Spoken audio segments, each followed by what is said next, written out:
Estamos começando a segunda edição do Voz do Subsolo Podcast. Eu sou o Gabriel Mendes, um taxeólogo dostoievskiano. Aqui quem vos fala é Thiago Severo, um iletrado que ama a literatura.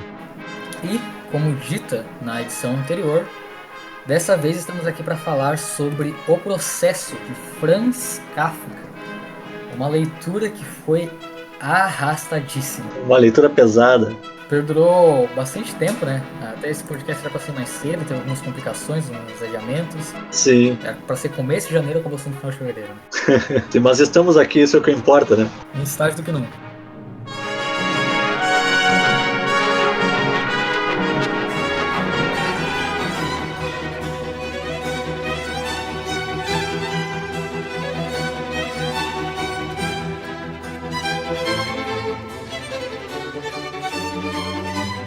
Pois bem, o processo narra a história de Joseph K., um alto funcionário de um banco, que numa manhã acorda e é intimado por um processo misterioso. O motivo para ele não pode ser revelado, ele não sabe por que está sendo processado, não sabe o que ele fez, as consequências, o que pode se decorrer desse processo. E a história do livro narra como ele prossegue com a vida dele e como ele tenta investigar esse processo para descobrir a causa. Eu, pessoalmente, só tenho uma leitura do Kafka, né? Você também, antes do podcast começar a gravar, você já tinha dito, né? Você tinha lido a Metamorfose também. Sim. Pra mim foi um pouco chocante ler o processo, porque destoa muito do que foi a Metamorfose. Porque, primeiro que ele é um pouco mais longo, mais arrastado, né? O Metamorfose pra mim é um livro muito mais conciso, muito mais econômico em palavras, em trechos, em cenas, em capítulos. Metamorfose são acho que em torno de 100 páginas, eu acho, se não me engano. É, 100 e pouco. Tem até minha edição aqui, não dá nem 100 páginas, na verdade, é umas 80. O processo, na verdade, não era nem um livro para ser publicado em primeiro lugar, né? O livro foi publicado póstumamente, né? Ele não havia nem sido terminado, se não me engano. Ele não é, ele tem capítulos interminados, inclusive, assim, que não estão terminados, né? Você sabe mais os detalhes de como que se deu a publicação? Como Kafka teria pedido ao amigo, ao Max Brod, que todos os escritos que não tivessem sido publicados, e incluso cartas pessoais, deviam ser queimados. E que havia incluso outros escritos que estavam com outras pessoas, e que ele devia reclamar a essas pessoas. E se caso essas pessoas se negassem a entregar os escritos, elas deviam se comprometer a queimá-los também, a não ser publicados. Mas o Brod, para nossa fortuna, desobedeceu o Kafka nesse último pedido. Nossa fortuna e desgraça do Kafka, né? Então nós temos esses registros literários que seriam, né, queimados, né, deixariam de existir. E até por isso, né, ao decorrer do livro, eu tive essa impressão de estar lendo uma obra que foi escrita, mas digamos não foi revisada, não foi lapidada. Como eu estava dando um paralelo com a Metamorfose, que é um livro muito mais econômico em palavras, econômico em capítulos, ele é muito mais conciso. Cada elemento dele tem um propósito ali, foi tudo escolhido muito firmemente, não tem nenhuma lacuna, nada, é um livro bem fechado. É um livro redondo, assim, né? É, redondo, essa palavra tá me faltando. Enquanto o processo é algo muito mais confuso, os capítulos foram postos em ordens diferentes do original, né, que de forma que fizesse mais sentido para esse amigo dele que organizou, né? Qual que era o nome dele mesmo? Max Brod. Max Brod, é. Foi ele que mudou, né, inclusive a ordem dos capítulos e tudo mais. Então, é um livro que, tipo, os diálogos, por exemplo, tem começos e fins muito abruptos, os próprios capítulos, alguns são completos. É um livro que foi bem árduo de ler. Tanto que o podcast teve alguns atrasos, e durante esses atrasos eu fui postergando a leitura porque estava realmente sendo bem custoso. Terminei pouco tempo, inclusive, antes da data. Só que, apesar disso, ele não estraga, digamos assim, o livro, mas ainda traz muito elemento do que tem descrito do Kafka, né? É um livro ainda que é angustiante, claustrofóbico em muitos momentos. Claustrofóbico, exato. Principalmente a conversa com o pintor que tem mais pra frente. Eu odeio que aquele diálogo foi horrível pra mim. Aquele quarto apertado, É. com uma janela que não se abre.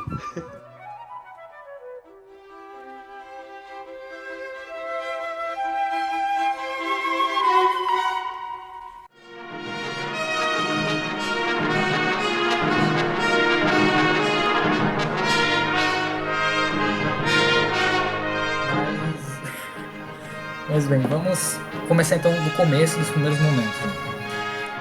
O livro então se dá naquela primeira parte, que os guardas aparecem no quarto do Joseph Joseph K. Quando eles aparecem no quarto, eles tratam ele com um total desleixo, se não me engano, como o Joseph coloca. Eles comem o café da manhã. O café da manhã, isso.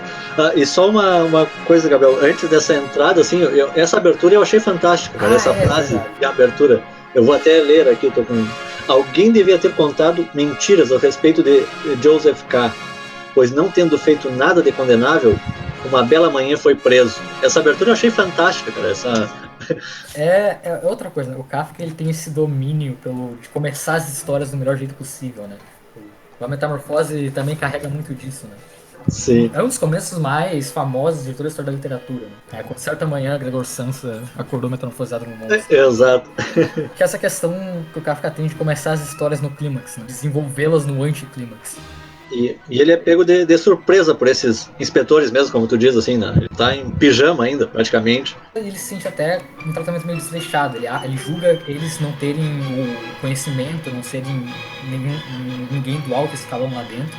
E ele recebe logo depois a visita desse juiz, que aparentemente também não sabe nada sobre o processo. O processo, isso. Então, o Kafka já bota a primeira angústia que já começa esse livro, né? Que você ser processado, ser intimado por algo que você não sabe, crime que você não sabe cometer, você não sabe por que desse processo. Não tem conhecimento de nada sobre o processo, é algo simplesmente você está indiciado, está preso. É algo que remete muito à época do Kafka, né? Porque o Kafka viveu numa época de muitas guerras, né? Primeira Guerra Mundial, Sim. dentro do Império Austro-Húngaro, né? E isso era uma questão comum. Inclusive o Kafka ele cursou direito, não lembro se chegou a terminar, mas ele chegou a estudar direito, né? E isso era algo muito comum de se acontecer, né? As pessoas serem viciadas, irem responder por um processo que nem sabem o motivo de estarem ali, o que cometeram. Quase um tribunal de exceção, né? Vamos dizer assim. Então ele é informado disso e mesmo assim o juiz deixa ele prosseguir com a vida dele. Ele diz que independente de ele estar sendo processado, de estar sendo retido, eles não vão impedir ele de continuar com a vida dele, né? E nisso ele acaba descobrindo um fato muito interessante que vai se perpetuar pelo restante do livro, que é o fato de que aqueles guardas do tribunal que trataram ele com desleixo eram funcionários que trabalhavam no banco junto com ele. Exato. E isso é algo que vai ser perpetuado durante todo o livro.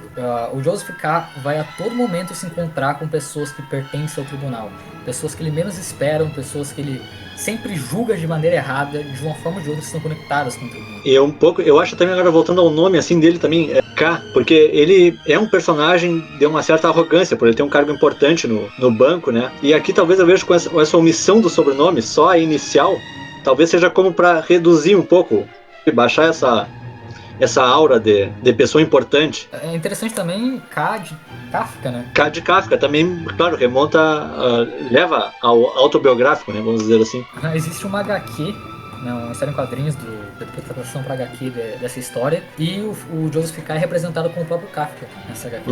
É interessante. Tem um filme também, eu não tive tempo de ver, eu queria ver antes de fazer esse podcast. O ator, pelo que eu vi das imagens, também é muito similar ao Kafka. É interessante que, tanto pelo Kafka ter lidado com o direito, ter vivenciado realidades similares, né?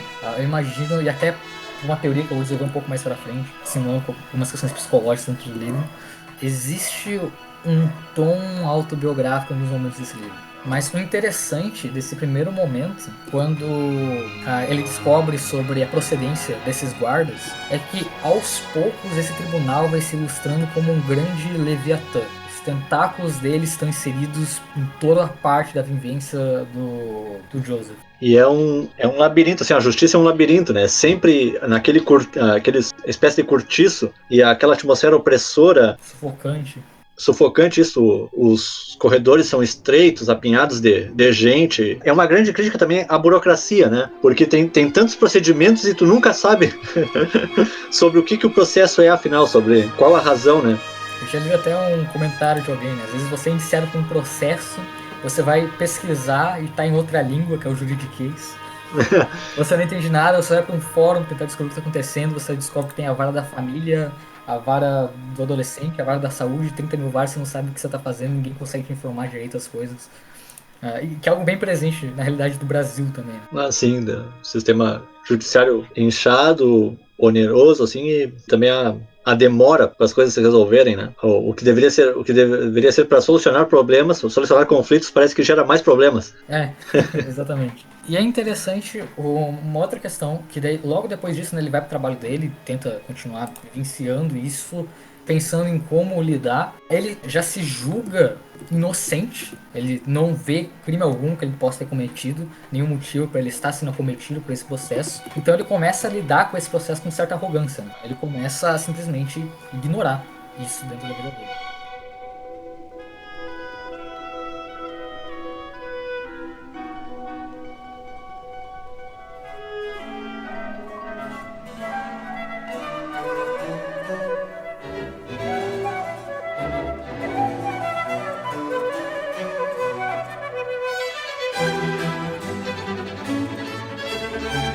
Logo depois, eu imagino que o capítulo seguinte já é logo com a menina Bustner, que é um outro fator bastante interessante desse livro, né? Que todas as figuras femininas que vão aparecer ao longo da história estão ali para ter alguma relação sexual com o próprio Joseph K.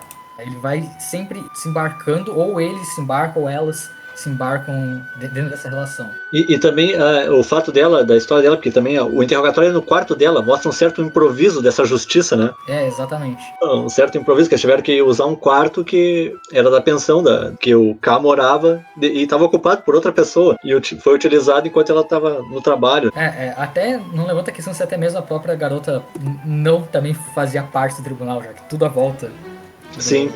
do Joseph estava de algum modo ou de outro conectado com o tribunal. Mas é interessante como essas figuras femininas, ele muitas vezes busca elas como uma forma de entender o processo dele, né, como forma de conquistar uma aliada ali. Ele fala até no final, né, que uma aliança feminina sempre se demonstra útil de um modo ou de outro, alguma coisa assim. Só que é interessante como essas figuras sempre se dão como uma distração do processo e como uma busca por ele, que leva um certo elemento daí que eu coloco dessa teoria psicológica que eu colocar ali dentro, de um desvio, digamos assim, do inconsciente. Porque dá para entender esse processo enquanto um lugar inacessível que seria esse inconsciente.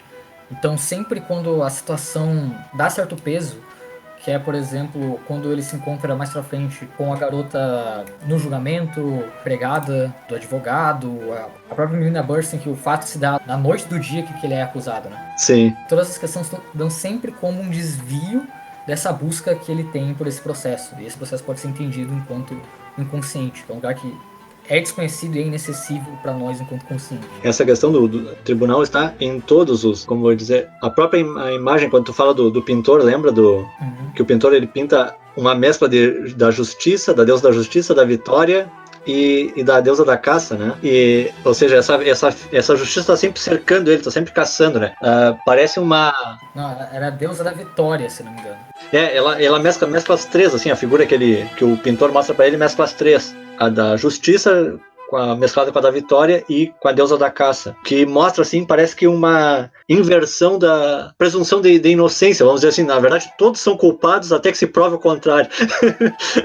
Ou até a justiça enquanto um fator predatório, né? Exato, porque é uma perseguição total, assim, ele tá cercado por aquele, né, quanto mais ele vai atrás, ele vê que esses braços da justiça estão por trás de todos os lugares que ele frequenta, mesmo como tu comentou antes, né, porque ele vai como se fossem cortiços, assim, né. São prédios conectados, né, é quase como se toda a vila fizesse parte do tribunal. É algo bem opressor, né, tá realmente cercado.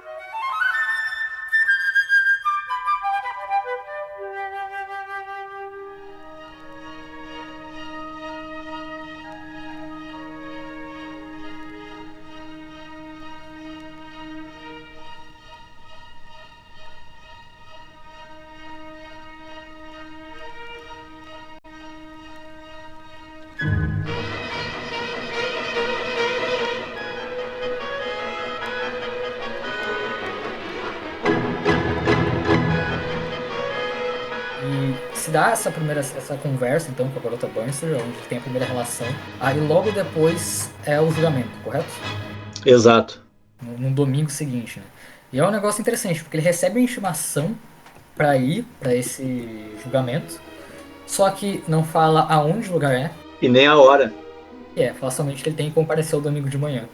Exato. E aí que se começa, esse livro ele carrega um certo surrealismo, uma espécie de absurdo mesclado a algo muito realista, né? Que vai escalonando, né? Sim. Principalmente na cena do julgamento, eu acho que é uma das cenas que mais escalona esse absurdo contido na história. Então ele acaba indo procurar esse lugar, ele vai para uma vila de vários prédios conectados, só que ele não sabe em qual prédio, em qual quarto que é esse tribunal. E nisso, ele inventa uma persona que ele tá procurando dentro desses prédios. O marceneiro, né? O marceneiro. E sai perguntando pras pessoas se esse marceneiro mora ali pra ter desculpa de entrar e checar os quartos. Que aí entra também uma outra presunção de arrogância por dentro dele, né? Não querer aparentar ali enquanto perdido, né? Sim. Enquanto sem resposta e etc. O marceneiro chamado Lantz. Agora achei aqui o.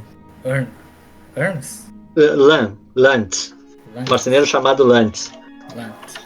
Lantz. É até cômico em diversos pontos. Né? É até exato. O Kafka traz esse tom de que é um cômico meio coringa, sabe? Uhum. Que ele é cômico ao mesmo tempo que é perturbador, que é angustiante, etc.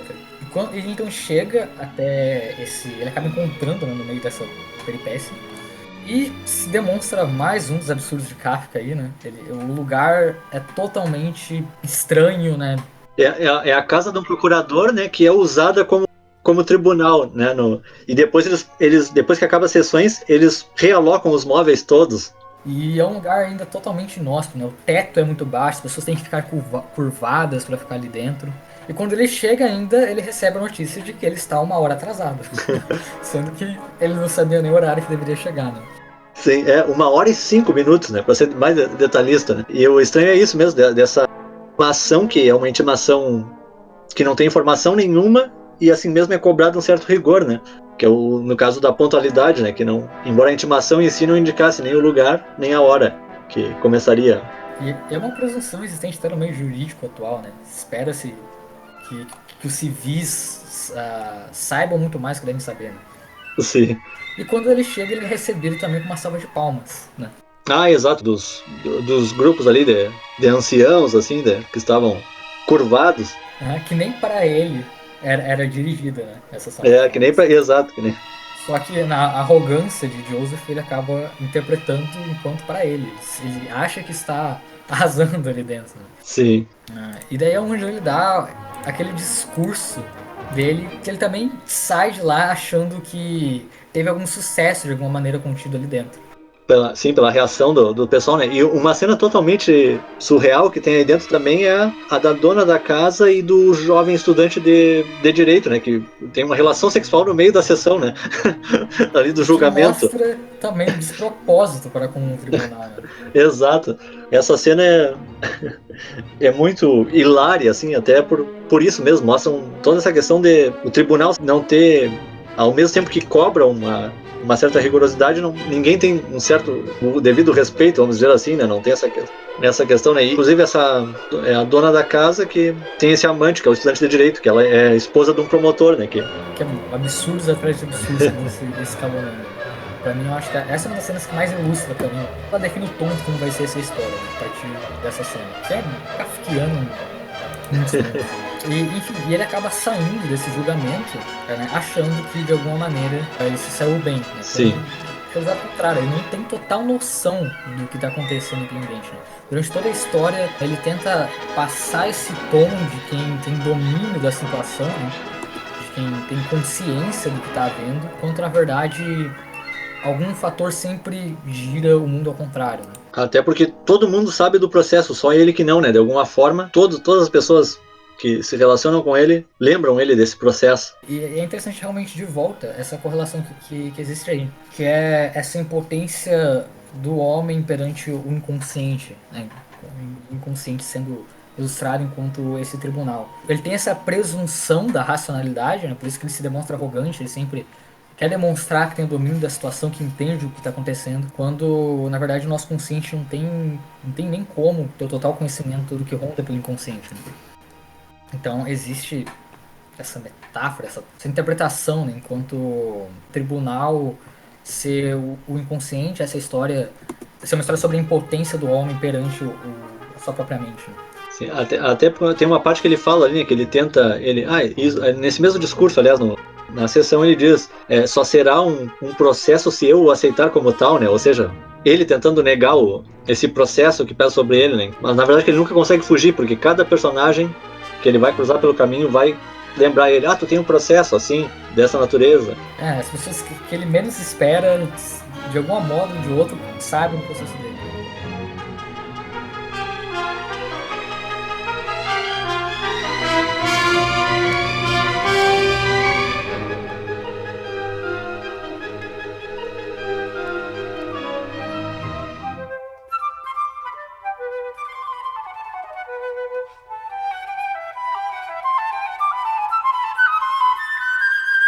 E, enfim, da cena seguinte ele acaba indo conversar com essa secretária, né? Que teve a relação com o estudante no meio Da sessão, do julgamento, do interrogatório, né? Inclusive ela mostra também, como tu disse, todo personagem feminino se encanta por ele, né? Ela chega a cogitar fugir com ele, né? Só que o estudante de direito acaba intervindo e levando ela para dentro das repartições do tribunal, né? Ele foge com ela e ela não demonstra resistência, e isso indigna ele, porque perde a primeira impressão que ele tinha, que ela era uma pessoa confiável, né? Que realmente iria ajudar. Sim, e aí que ele começa a descobrir um outro fator que vai ser constante, né?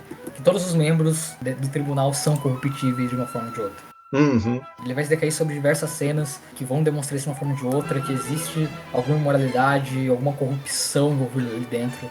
Ele vai começando a perceber, né? Ele até entra em diversas delusões megalomaníacas ali, né? De lutar contra o alto funcionariado, que é quem comanda e torna isso podre como é. Na verdade, enfim, né? Essa resistência dele acaba saindo dessa ilusão mais pra frente e acaba também se mostrando inútil, né? Perante o Leviatã que é o tribunal.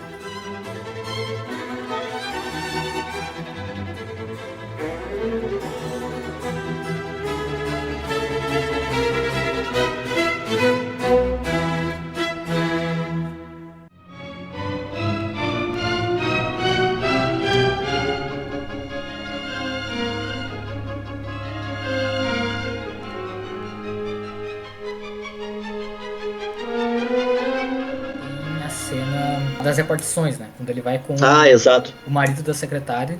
Isso. Para as repartições, que ali, pra mim, tipo, tem duas principais picos de sentimento claustrofóbico dentro dessa história, que é essa cena na repartição e mais pra frente é o diálogo com o pintor. Tanto que ele vai pra lá, ele acaba involuntariamente intimidando uma outra pessoa que tá tendo um processo ali, que demonstra também, né, esse medo, porque ele vai com esse marido, esqueci qual era a profissão.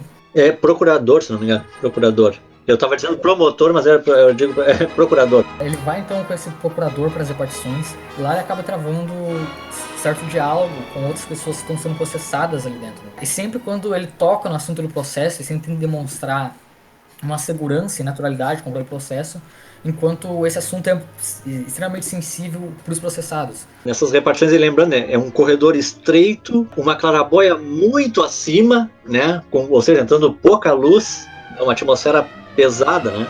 Abafado, quente, o ar é rarefeito ali dentro. Uhum. Somado a isso, mais os questionamentos acerca do processo, ele acaba intimidando um dos processados, que ele acaba conversando por lá, porque mostra o desespero, né, que se tem com os outros, está sendo processado, de não ter noção alguma, né, assim como eles não têm noções dos seus próprios processos, e enquanto ele tenta manter essa máscara de saber sobre tudo que está acontecendo, de estar seguro, né, sobre os resultados, sobre ser inocente, etc. Acho que dá para fazer meio que um paralelo que essa Bunal, assim, essas repartições, essa burocracia toda, uma espécie de purgatório, vamos dizer assim, relembrando Dante aí. Porque na verdade, esse livro inteiro pra mim é o sétimo inferno de Dante, assim. Porque ele vai passando por esses estágios, assim, mas cada vez vai se envolvendo mais, sabendo menos e ficando mais oprimido, né? E até, né, no decorrer dessa cena, ele acaba até desmaiando, né? Por culpa do mal-estar causado lá. Ele acaba se encontrando com dois funcionários, né? Outros funcionários, não sei se eram procuradores, advogados, juízes, não lembro ao certo, que estavam ali. Quando ele dá de cara com eles, ele acaba tendo um ataque, ele acaba desacordando lá por culpa da hora daquele lugar. Isso me lembra, né, um relato que eu já ouvi acerca desse meio, né? Muitos, por exemplo, secretários e pessoas têm que ter um perfil muito frio e firme para estar trabalhando nesse meio jurídico, em fóruns, em tribunais.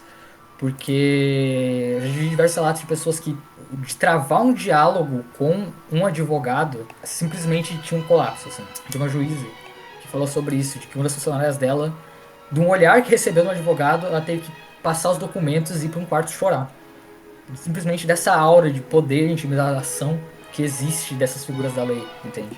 E é interessante como isso se relata ali, que muitas das pessoas temem esses funcionários que estão ali, né? Muitos processados temem esses funcionários, somados àquele ambiente que parece que é feito exclusivamente para oprimir os processados, botar eles em desvantagens perante os funcionários da lei. E, né, o Joseph K., ele desmaia exatamente quando um desses dois funcionários aparece a partir dele. Né? Ele abre uma porta, eles questionam ele fica sem resposta e ele acaba desmaiando ali dentro. E depois é ajudado pelos próprios funcionários, assim, é uma mulher e um homem até que ajudam, auxiliam ele a sair, a chegar até a porta. E exatamente, né? E eles falam que é regular, né, esses ataques, exatamente por esse ambiente ser extremamente opressor, né? O calor lá dentro, o apertado, o ar rarefeito, penumbra e etc, etc. Né?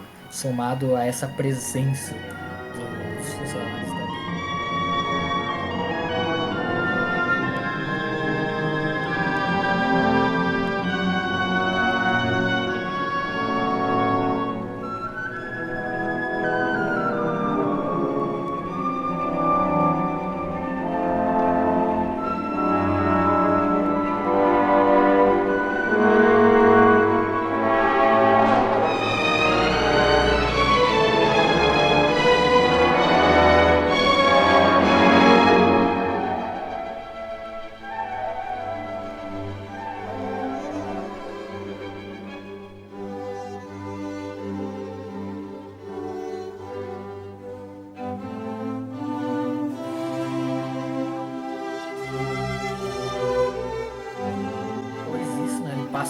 Passa semanas, se não me engano, né, que ele resolve ignorar esse processo e ele recebe a visita do tio dele. O tio que vai, como eu tinha dito anteriormente, que vai propor essa solução das relações, né?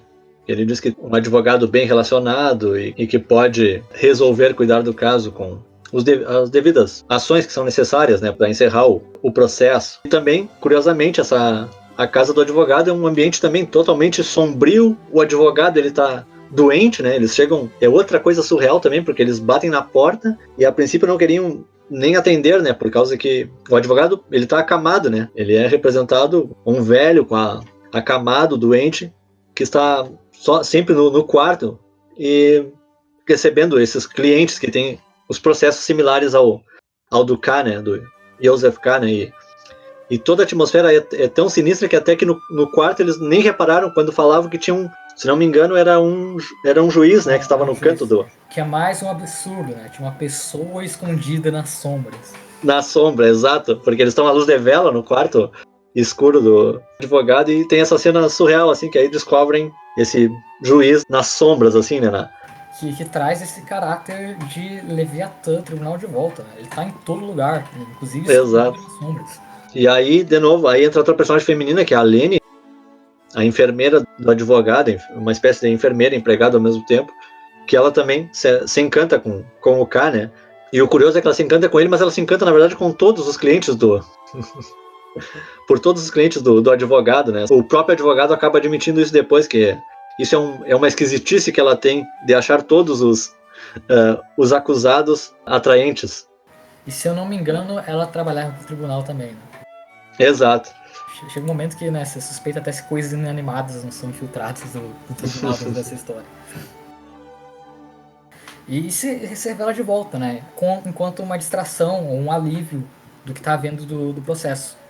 Sempre essas relações que ele vai com a desculpa de estar querendo arrumar algum aliado, algo de gênero dentro do processo, mas soa sempre como, digamos assim, uma necessidade dele se aliviar de todo esse estresse do processo ou exatamente um desvio do caminho do processo.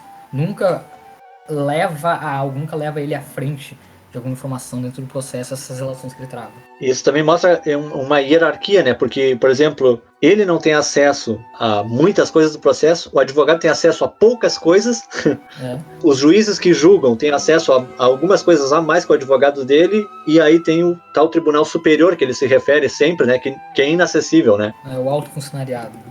O alto funcionariado, né? E até o advogado, quando fala com ele em uma das consultas que eles têm juntos ali no quarto, o advogado fala: é bom observar que na lei, a lei não prevê, não prescreve a defesa do acusado, ela no máximo tolera. Isso é interessante, né? Isso é muito interessante, porque o advogado também está sempre falando de fazer relações, essas relações, né? De tentar conversar com um juiz aqui, tentar conversar com outro para ver se dá um parecer favorável à causa, né? O livro todo segue esse discurso, né, que, na verdade, a lei existe ali enquanto uma ferramenta não de proteção ao civil, né, mas enquanto uma ferramenta de ataque por parte do Estado. E ela se ilustra grande parte das obras do Kafka, na verdade, para mim tem um tom meio antissistema. Antiburocracia, né? Antiburocracia, anti-Estado. Até o próprio Metamorfose tem bastante disso. E essa questão é super interessante porque todos os ambientes assim são góticos, né? Bem dizer, né? Lembram essa coisa do obscurantismo dessa justiça, né?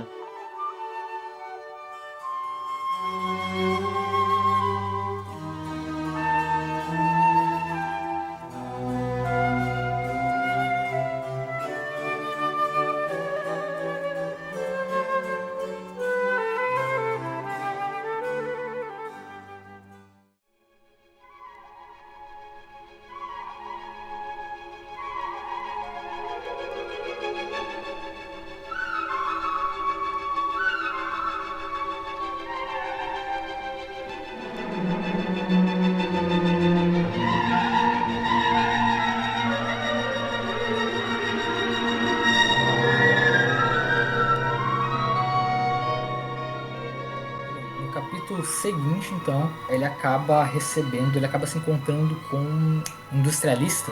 É o industrial. O industrial, né? Isso, é um cliente do banco. E esse industrial também está sendo processado, se não me engano. E ele acaba indicando para ele falar com um pintor, que um pintor trabalha para o tribunal, novamente, que poderia ajudá-lo nesse caso, né? Que se não me engano estava ajudando ele também. É dado o endereço para ele e ele vai até o lugar para falar com ele planeja ter uma conversa rápida. Então ele vai para novamente outro ambiente que repete esse padrão da claustrofobia. Meu Deus, o que eu falei agora? Claustrofobia. Claustrofobia. Exatamente. Claustrofobia foi o que tu falou, eu acho. Claustrofobia, sei lá, cara. Eu escutei até claustromobília, sei lá, eu digo, mas combinava até para fazer a todo desse monstro burocrático, móveis, né?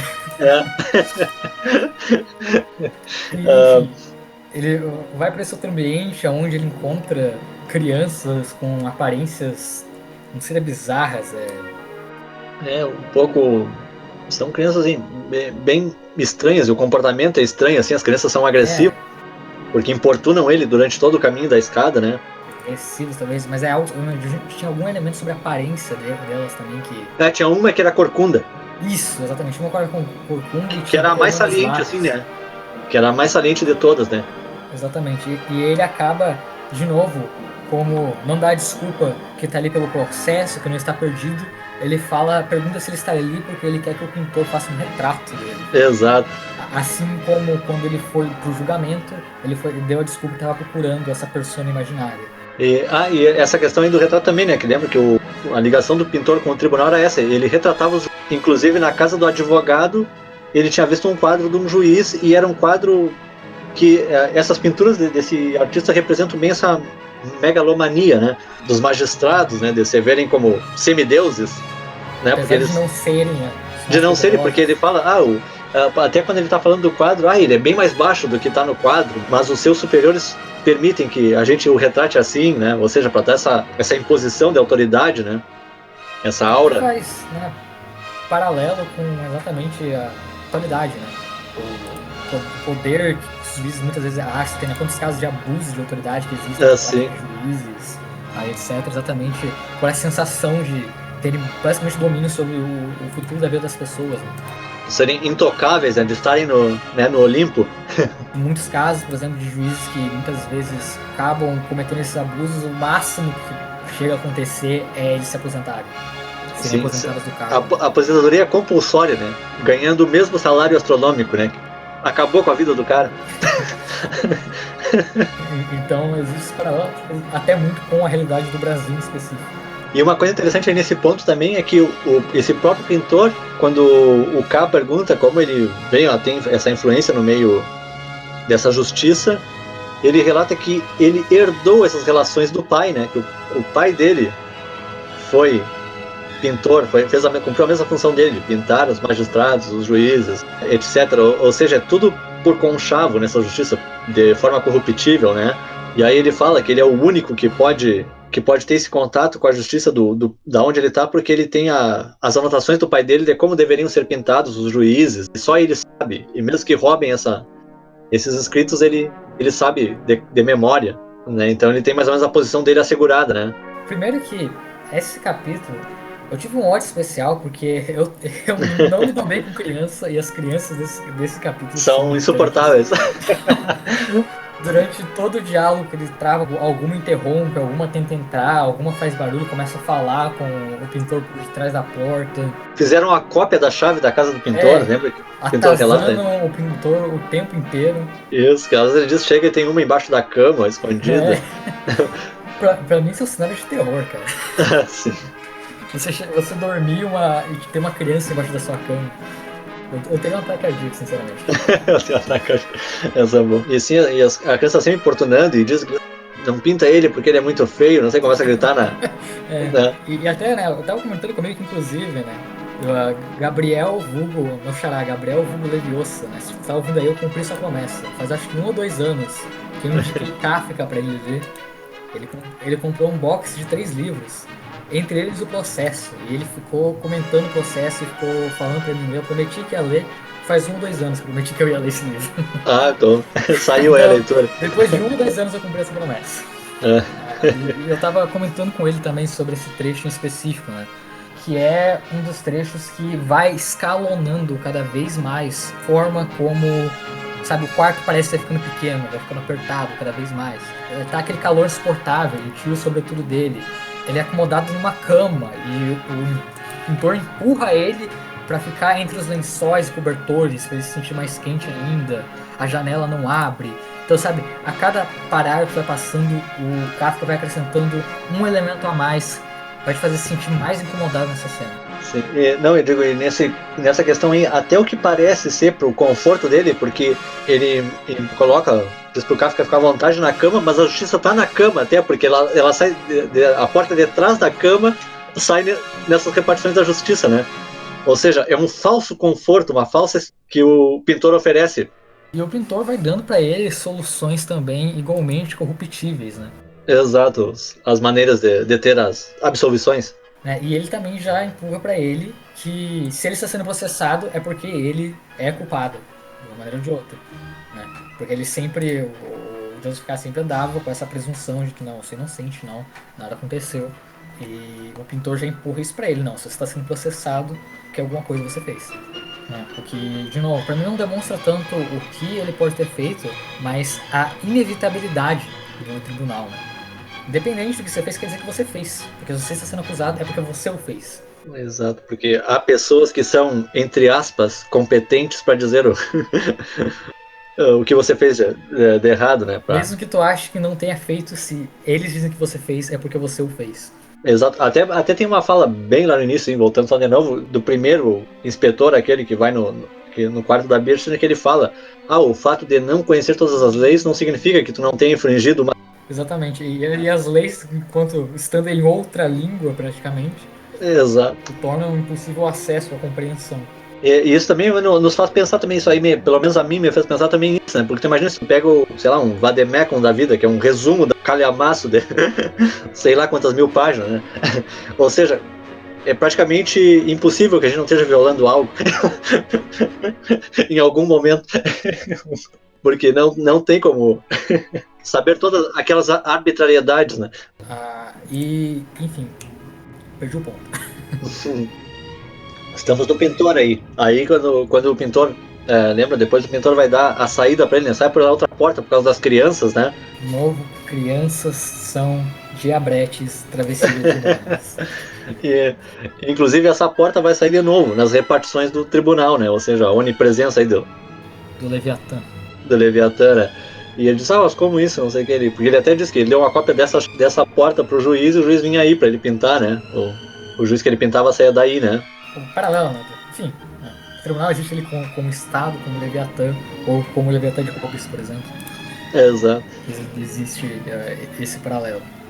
Tem sempre essa onipresença do Estado.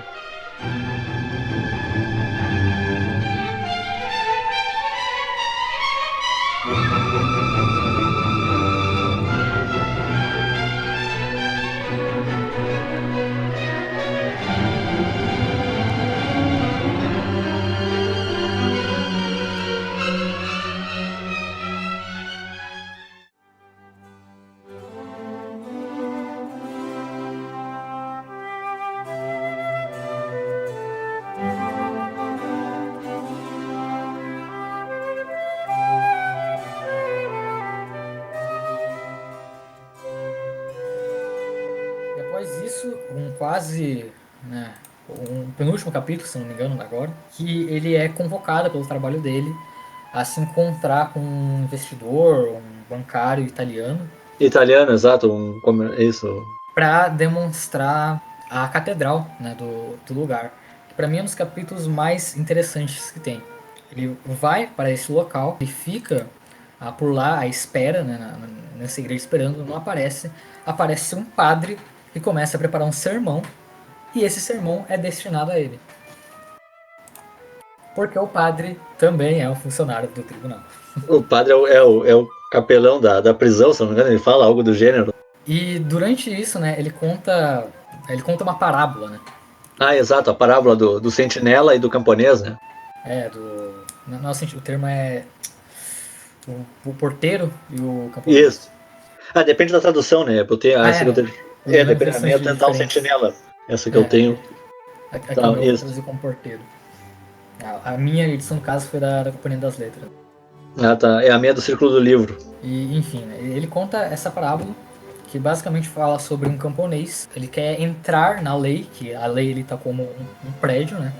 E guardando essa porta existe um porteiro. E esse porteiro fala que a porta é destinada a ele, né? A lei é destinada a ele, só que ele não pode entrar ainda. Ele E pode ele entrar naquele momento, pergunta exato. se ele pode entrar em algum momento posterior, né? E ele fala que é possível. Então, o camponês passa a aguardar ali durante muito tempo, ele passa anos ali aguardando. E tenta subornar também com provisões, né? O porteiro. E o porteiro a aceita como a não fazer uma desfeita, né? Mas Exato. cede no momento algum. E ele passa então durante anos, ele envelhece ali à frente, o porteiro dá um banco para ele ficar esperando ali sentado. Ele envelhece à frente esperando a possibilidade de entrar na lei. Até que o momento, quando já está perto da morte, ele pergunta por que ninguém mais veio procurar a lei, porque todos estão em busca da lei, porque ninguém mais veio procurar a lei além dele. E então o porteiro responde, lembra a citação exata? Ninguém mais podia obter a autorização de entrar, porque esta porta se destinava só a ti. Agora vou-me embora e fecho-a. E a conclusão de Joseph claro, de supetão, o porteiro o enganou. Enganou, exato, cara. E aí isso dá, né, diálogos extensos, né, sobre a interpretação dessa história. Tem um tom, até tipo, pela longitude não, pelo comprimento dos diálogos, sei lá, essa passagem específica tem um tom muito dostoiévskiano pra mim. E exatamente, dizem que que Kafka era um leitor de Dostoiévski, assim, Kafka escreveu sobre Dostoiévski em alguns escritos pessoais. Não sabia desse fato. Então eu acredito que é a inspiração. Esse tom tem muito desses debates constantes que existem dentro da obra do Dostoiévski, né? Tem esse tom muito sobre, às vezes, não elaborado por parábolas, mas a forma como são postas histórias e metáforas e os personagens discutindo sobre isso e trazendo filosofias e 2 a 3 visões em cima dessas visões, várias metáforas trazidas. E essa questão também relata isso, da lei ser muito interpretativa, né? Sim. Porque eles vão discutindo depois interpretações disso. O porteiro enganou o sentinela. Não, o porteiro só cumpriu o dever, né? O famoso tá na lei. o, famoso, né? O porteiro só cumpriu, porque todo o tempo que ele teve que aguardar o sentinela, que era pra ele a única porta, aquela porta era só pra ele teve ali, né? E aguardou, né? Uhum. Ou a E ideia, aí, talvez, de que o camponês tivesse enganado o exato. porteiro. E eles ficam em volta dessas múltiplas visões, né? O que coloca de volta o terror, que é você, né? Sendo a lei dentro da obra, essa questão tão subjetiva, né? Quando é colocada, de tantas visões diferentes, como que seria possível, certo? E até porque ele fala pro. Né, quando ele fala, ele tem uma das respostas que ele dá pro padre é essa, né? Mas somos todos homens, né? E o padre diz, mas os culpados falam assim, né? E talvez essa passagem, assim, também, por ter essa ligação, claro, aí fazendo essa ligação de novo com Dostoiévski, assim, com essa coisa mais da. Vamos dizer assim, é uma coisa mais do peso da existência, né? Porque aí já é o diálogo, tipo, dentro de uma igreja com um representante, assim, da espiritualidade, né? Até já quase como a questão, assim, de um juízo existencial, né? Pois é, não me atentei esse ponto. E até eu vou pedir um paralelo aqui, É. porque enquanto eu estive, eu tracei alguns traços, essa. Um pouquinho redundante essa frase, mas eu tracei alguns paralelos, né? O processo foi uma leitura que eu dei em conjunto com o estudo que eu estava tendo de Jung, que é um psicólogo, né? Pai da psicologia analítica, que é essa vertente psicológica que tem enquanto pulsão, enquanto princípio, essa busca por um sentido da vida e etc. Durante a leitura, então, eu estava lendo o processo. Na verdade, foi meio conturbado. Eu tava lendo 3 livros ao mesmo tempo, né? Que eu estava lendo o processo. Mas entre um deles, né, que eu estava mais focado ali lendo um processo, era O Homem e seus Símbolos, do Jung. E aqui para mim é onde está o ápice dessa interpretação que eu digo da obra quanto a confrontação do homem consciente perante o seu inconsciente e a impossibilidade dele de compreendê-la. Né? Existe essa interpretação, só que eu acho interessante essa interpretação, a face de Jung. Uhum. Eu até tinha postado em algumas redes sociais esse trecho em específico do O Homem e seus Símbolos, que é quando Jung fala sobre a questão da possibilidade de conhecer uma realidade espiritual e religiosa. Né? Que ele coloca ali que a afirmação de que existe uma realidade religiosa em si mesmo, ela é impossível, que existe uma realidade religiosa fora da psique, né? Existe uma realidade religiosa em si mesmo, ela é impossível porque quem faz essa afirmação seria a própria psique. No caso, ali o Jung coloca então enquanto uma proposta agnóstica com uma questão meio epistemológica, né? Dá pra fazer um paralelo com as questões de Kant. Né? Então, digamos, a nossa psique nos limita à realidade que nós podemos conhecer, assim como, por exemplo, em Kant, os fenômenos limitam, né? Nós estamos limitados até onde nossa ração consegue chegar e até onde nossos sentidos conseguem chegar. Né? Então, de certa forma, essa realidade espiritual e essa realidade religiosa, ela é inconcebível por parte da razão. Para Jung, né, ele coloca esses termos só que inconcebível enquanto parte da psique. Porque para Jung existe essa concepção do self, que seria basicamente esse impulso que a gente tem de buscar um sentido, de se autorrealizar, né? E de uma certa busca pela transcendência, digamos assim, né? E de uma das formas que esse self se manifesta é por uma forma religiosa, né? É pela busca de Deus, etc. Então, tipo, resumindo basicamente o que eu quis dizer com isso, é que a busca por Deus, de certa forma, ela estaria presa a esse impulso do self. Então, não necessariamente não é possível conhecer uma realidade religiosa em si. Né? Então, mas por que eu estou fazendo toda essa volta gigantesca? Porque a obra entendida enquanto essa questão da inevitabilidade do homem perante o inconsciente tem o seu ápice nesse momento, exatamente porque ele passa durante toda a obra buscando compreender a sua realidade, né, confrontar o seu inconsciente em termos racionais. E ele, enquanto ser racional, ele se porta com essa arrogância de quem sabe de tudo o que está acontecendo, de que tem noção de como o processo está se desenvolvendo, de que ele se é insignificante. Da mesma forma como na modernidade o homem lida com o inconsciente.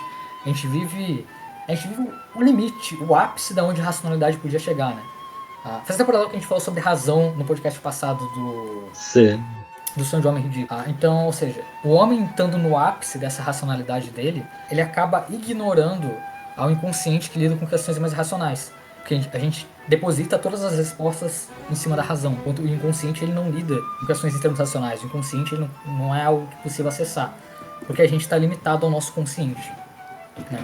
Então, aí quando ele se confronta com o padre, e tem essa metáfora, pra mim, ali é o que está ilustrado que o porteiro seria, de certa forma, enquanto o nosso consciente. Ele não permite a gente conhecer o que seria o nosso consciente, que seria o prédio da lei, entende? Sim, para ter um acesso completo. Um acesso completo. E por que eu fiz toda essa volta? Porque quando eu estava lendo o processo, né, eu tive esse pensamento, porque a obra do Kafka, ela deixa um livro muito aberto para esse tipo de interpretação. Porque a obra do Kafka diz muito sobre ele. O Kafka ele era um cara muito perturbado, né? Ele tinha relacionamentos muito complicados com a família dele. Ele tinha alguns transtornos psicológicos, não me engano, de ansiedade, outras questões do gênero. Ele era sempre uma pessoa muito doente. Então, essa obra dele, de muitas vezes, pode ser encarado enquanto essas frustrações dele, entende? Por isso que eu me permiti, digamos, fazer essa puta volta dentro da interpretação da obra. Até a Metamorfose, inclusive, tô com interesse de reler depois de o processo, porque eu acho que porque a Metamorfose também sempre foi um livro muito fechado, entende? Que todo mundo já interpretou, explorou tudo que tinha pra explorar. É um livro bem que tem já tem interpretações bem exaustivas assim sobre, né? Porque, né, um dos livros mais famosos da literatura mundial, né? Então, tipo, só que agora pensando nessa fase, eu penso, né, o que ainda, talvez haja algo para retirar de interpretação dentro de Metamorfose. Tanto que, quando a gente estava discutindo, né, sobre qual o próximo livro falar, até que a gente ia falar sobre a Metamorfose, só que eu não achava que era uma boa trazer pra cá exatamente por isso. Sim. Então, o que tem de novo, o que já não foi dito acerca de Metamorfose? Mas, agora pensando sobre esses termos do Kafka enquanto pessoa, né, enquanto escritor, não só da obra dele em si, talvez tenha muito mais a ser interpretado sobre o próprio Kafka dentro das obras dele. Tanto que uma das coisas que eu quero buscar ler, depois de ler do processo, não sei se existe, mas alguma biografia do Kafka, porque eu fiquei muito interessado sobre a história dele em si, exatamente por demonstrar esses elementos psicológicos dentro da... Deve existir, não pesquisei, mas eu creio que deve existir, né? Mas até as cartas dele foram publicadas, né? Exato, creio que por ser um escritor do porte que e creio que deve existir, embora, confesso assim, não pesquisei.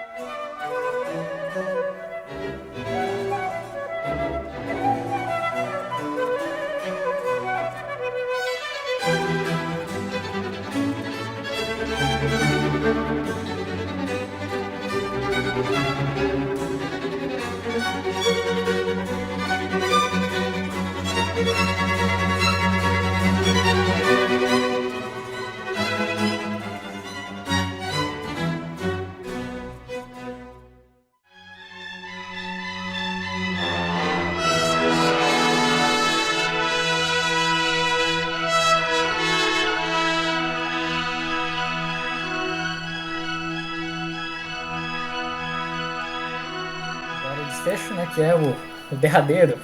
O derradeiro aí, o grande final. Que tem um encontro com personagens, de novo, né? Um tanto esquisitos, né? Até não sei como que eu fiz com ele, mas o quão ele é linkado com o início, né? É a mesma estrutura do início, né? A mesma estrutura, né? Os dois personagens, só que agora um encontro bem mais surreal, vamos dizer assim. E que vai encerrar esse ano dele, né? É na antevéspera do 31º aniversário de K. Bem confusa a questão do tempo pra mim nessa história, né? Mas Exato. Já dá a informação exata de que se completou um ano, né? Exato, que ele começa com 30, né? Existem esses dois cavaleiros que começam a guiá-lo, né? A carregá-lo. Dão o braço pra ele, assim, né? Como se fossem um de cada lado, né? Eles até parecem uma cena meio de desenho animado, né? Exato. Dois brutamontes, assim, carregando ele pelos pés no suspense. E no caminho ele acaba cruzando com a garota Burst. Eu chamo de Burst, né? Porque Burst? Uma tentativa. Burst, né? Numa tentativa de pronunciar alemão. Nossa, bendita língua. Enfim. Não, e ele, incluso, ele chega a perguntar se esses personagens não são atores, né? Pra que teatro trabalham, né? Porque é uma coisa tão caricata, assim, porque os personagens eles não falam em nenhum momento, né? Eles estão com as suas cartolas, assim. Ele começa até a deduzir, né, que o tribunal novamente me despreza enviando pessoas de inteligência limitada. Exato.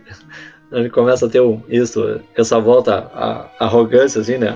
De novo, fazendo esse paralelo extremamente com o começo da história. Ele é guiado então até uma pedreira, né? Ele tenta, tem um momento que ele tenta resistir, mas depois ele se entrega, né? Ele é guiado até uma pedreira, aonde ele parece que vê uma pessoa ali no horizonte, que pra mim, nessa volta de interpretação que eu dei, essa pessoa se dá enquanto, né, um símbolo do que seria o self, né?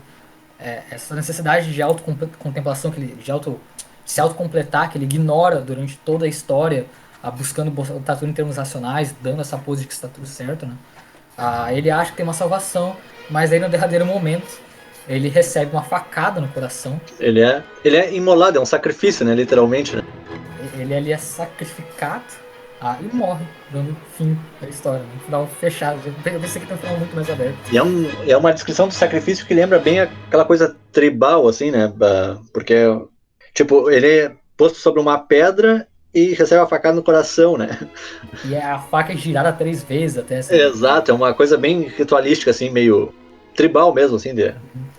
E ali pra mim, então, tipo, é por isso que se dá enquanto, né, em termos de Jung, desta morte simbólica do racional, entende? Ele ali, enquanto mantendo essa pose de colocar tudo a termos entendíveis, né, lidando com algo que não pode ser compreendido, que é o inconsciente, ele ali morre dando vazão a essa figura que aparece no horizonte, que seria, né, na incompreensão self, ou seja, cedendo ao irracional do inconsciente dele. Né? Porque ele até pensa em intervir, né? Em tirar a faca do... Né, mas aí Mas ele se entrega, se né? deixa levar, né? Se entrega totalmente. Trazendo uma análise mais para o chão de volta, também se ilustra, né, aí em casos que acontecem, né? Principalmente em governos mais ditatoriais, né? De que o julgamento é dado e a justiça é feita dessa maneira escusa, né? Escura, né? A pessoa é julgada, às vezes é torturada, é morta, jogada ali, não é divulgado nada, sabe? É algo Sim, que é dado, é um às vezes, local desolado ali, né? sem ter nem sequer um veredito oficial da questão, né? Ele foi morto à margem da cidade, né? Até imagino em tempos de guerra que o Kafka vivia, deveria ser algo bastante comum. Né? Esse poder do tribunal.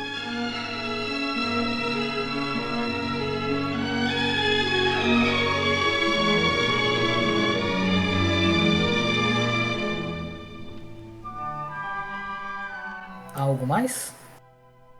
Não, por mim, encerro assim e recomendo a leitura aí, apesar de ser angustiante, é um livro que vale a pena ler. Se esforça um pouco. Se esforça um pouco, mas é recompensador isso. A pena. Vai exigir um pouco de força de vontade nesse livro. Mas eu acho que, né, a partir da Catedral, pra mim, é quando as coisas se endireitam um pouco mais. A Catedral dá bastante explicação do que esse livro. O fim, pra mim, tem um desfecho que é perfeito. A Catedral seria uma síntese do... Seria assim, se desse pra... Seria a pausa para explicar o que tá acontecendo até o momento. É, E aí o Kafka dá uma conclusão ali no fim. Né? Pra mim, eu acho que assim, teria sido um livro. A grande falha dele pra mim é que tipo, ele não era um livro que deveria ter sido publicado, né? Então ele tem esse tom de incompletude, por isso que é um livro muito arrastado de se ler. Eu acredito que eu gostaria de ter uma obra terminada, entende? Com o Kafka ainda em vida e terminada essa obra, lapidado, dado a ela a ideia que ele realmente tinha dessa obra. Porque, tipo, ela é excelente, né? Uma obra perfeita. Não perfeita, né? Mas é uma obra muito boa.